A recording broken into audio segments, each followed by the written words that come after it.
I'm gonna teach you how to roast a beautiful chicken because it's easy, but it'll make people think you know exactly what you're doing. And you probably don't.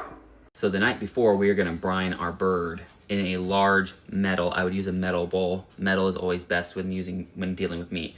Add 16 cups of cold water. I'm gonna do a whole cup of salt. Actually gonna try a half a cup of sugar, and I'm gonna throw in a handful of peppercorns. And then I'm just giving that a really aggressive whisk so I can make sure everything's dissolved together. Take your bird. I'm doing this in my sink because it creates way less bird juice mess, and that's ideally what we want here. Free your bird from the confines of its plastic prison. And if your bird has it, it probably does. Go ahead and reach in here and yank out the neck. Okay. And it's also gonna have the gizzards probably.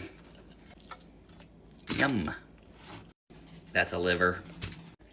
Once you can see from one end of your bird to the other, you should be able to see through there like a little telescope. Take him and you're just gonna dunk him into your water solution.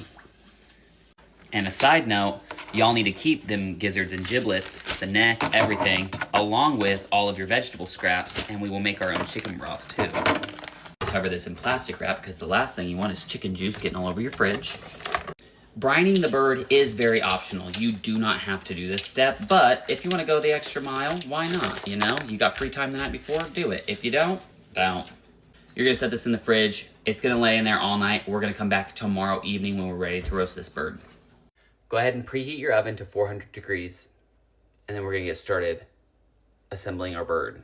So I'm gonna take this very deep casserole dish from stock. I am going to line it with olive oil. And remember, this is like the most basic version of roasting a chicken you can get. You can make it as fancy as you want. You can make it, you know, I'm just doing the bare minimum. That's all I want to do. I'm going to take these potatoes, put them out here. Also going to quarter this yellow onion. And another reminder to always keep your scraps because you can make the best chicken stock of your life. And it literally is so easy. And you don't have to pay for it at the store, so why would you not? I will just kind of take these and tear them apart a little bit, not like each individual layer, but just kind of throw them about in my pan. I have some mushrooms here that I need to use up, so I'm honestly just gonna plop in whole or halved mushrooms just to roast those while I'm doing it. You can honestly kind of get away with any vegetable you want. Last one, I'm gonna take just a handful of carrots and I'm just gonna chop off the tops. And then just give them a rough chop. I'm just gonna throw those in